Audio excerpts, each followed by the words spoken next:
Que la paix soit avec tous les enfants de Dieu.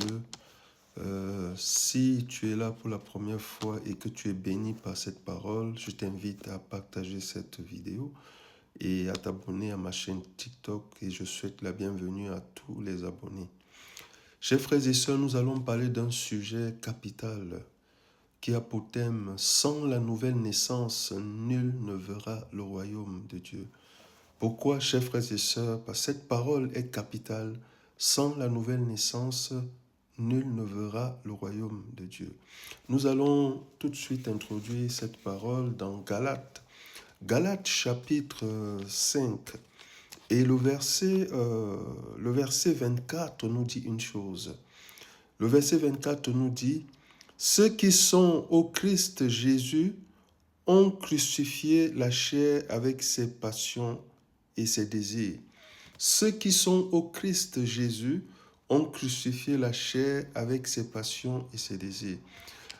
Chers frères et sœurs, le constat montre que au niveau des statistiques, il y a encore beaucoup de gens qui sont encore dans la vie de la chair, des gens qui sont encore dans cette vie naturelle. Je parle des croyants parce que beaucoup de gens ne savent pas que la nouvelle naissance, c'est vraiment un changement d'état d'âme et de vie. On doit voir le changement. Il y a des gens qui sont dans le Seigneur et on n'a jamais vu des changements dans leur vie. Ils ont toujours les mêmes comportements qu'il ou elle avait dans le passé. Alors, la nouvelle naissance, c'est une personne qui change de vie, c'est une personne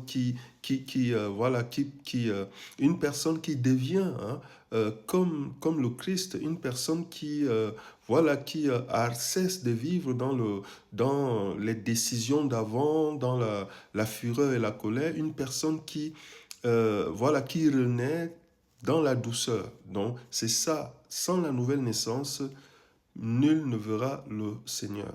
Nous continuons notre lecture dans Jacques.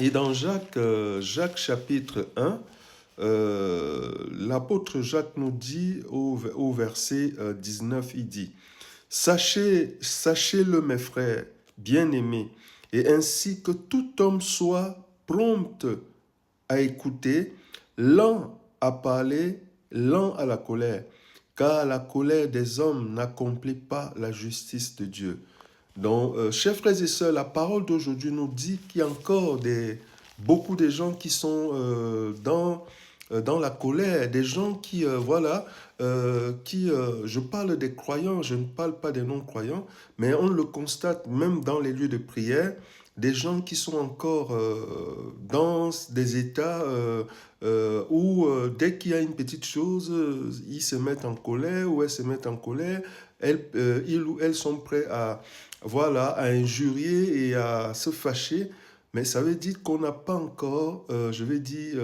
atteint l'étape de la nouvelle naissance. Et la nouvelle naissance est indispensable, chers frères et sœurs, pour les enfants de Dieu. Nous continuons notre lecture dans Galates chapitre 2.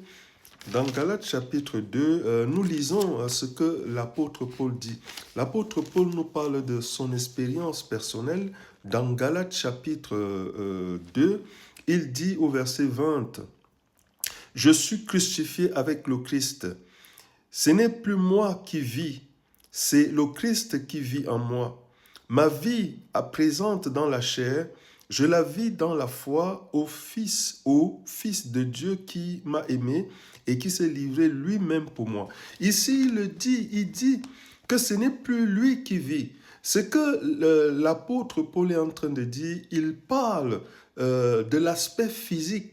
Parce qu'aujourd'hui, certaines personnes se disent que les enfants de Dieu, c'est prier, c'est la persévérance à l'église, c'est chanter, c'est prêcher. Non, ce n'est pas ça.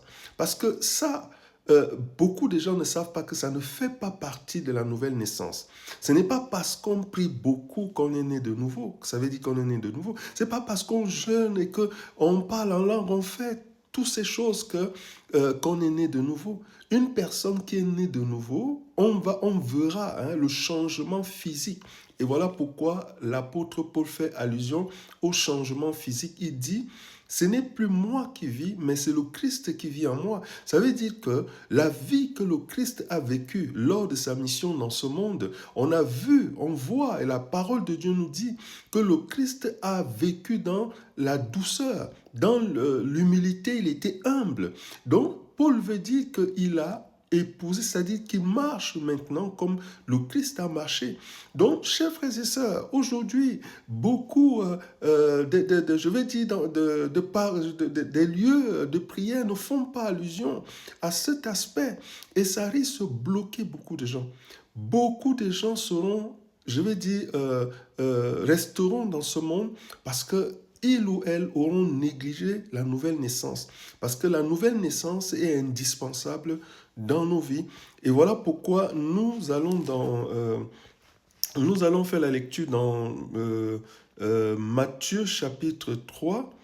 Non pas dans Matthieu, allons dans Jean chapitre... et nous allons parler d'un serviteur, d'un docteur de la loi, une personne qui était Nicodème. Certaines personnes ont entendu parler de Nicodème, qui était un docteur de la loi, un docteur en théologie, une personne qui voulait, parce qu'il était étonné de voir les miracles que le Seigneur Jésus qui se passait dans son ministère. Dans Nicodème, nous prenons Jean chapitre 3 et je fais la lecture à compter du verset 1. Mais il y avait parmi les pharisiens un chef de Juifs nommé Nicodème. Il vint de nuit auprès de Jésus et lui dit, « Rabbi, nous savons que tu es un docteur venu de la part de Dieu, car personne ne peut faire des miracles que tu fais si Dieu n'est avec lui. » Jésus lui répondit. Maintenant, le Seigneur Jésus lui parle parce que lui, il est un docteur de la loi en théologie. Jésus lui répondit, en vérité, je te le dis, si un homme ne naît de nouveau, il ne peut voir le royaume de Dieu. Donc, il est en train de dire à Nicodème que, Nicodème, il est temps que tu sortes de l'aspect physique, de l'apparence. Et si un homme ne naît de nouveau, il ne peut voir le royaume de Dieu. Et la nouvelle, donc le Seigneur Jésus est en train de parler à Nicodème de la nouvelle naissance. La nouvelle naissance qui est indispensable pour chaque enfant de Dieu. On ne négocie pas avec la nouvelle naissance. Et Nicodème lui dit, comment un homme peut-il naître quand il est vieux? Peut-il une seconde fois entrer dans le sein maternel et renaître?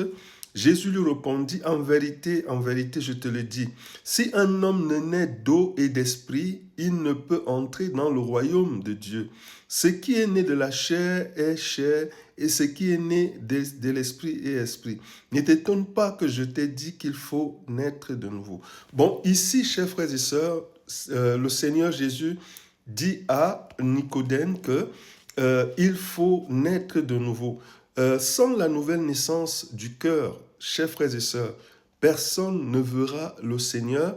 Pourquoi? Parce que le royaume de Dieu, pourquoi? Parce qu'aujourd'hui, chers frères et sœurs, on a l'impression que aujourd'hui, tout ce qu'on appelle, si vous lisez 1 Corinthiens 12, les 12 dons spirituels, aujourd'hui, les gens mettent plus les 12 dons spirituels, je vais dire, on vraiment élève les 12 dons, alors que les dons spirituels sont juste pour l'édification, mais ça n'a rien à voir avec la nature de Dieu, parce que le Christ est venu dans ce monde, il a marché, et on a vu vraiment comment il a marché dans la douceur, dans l'amour, dans cette...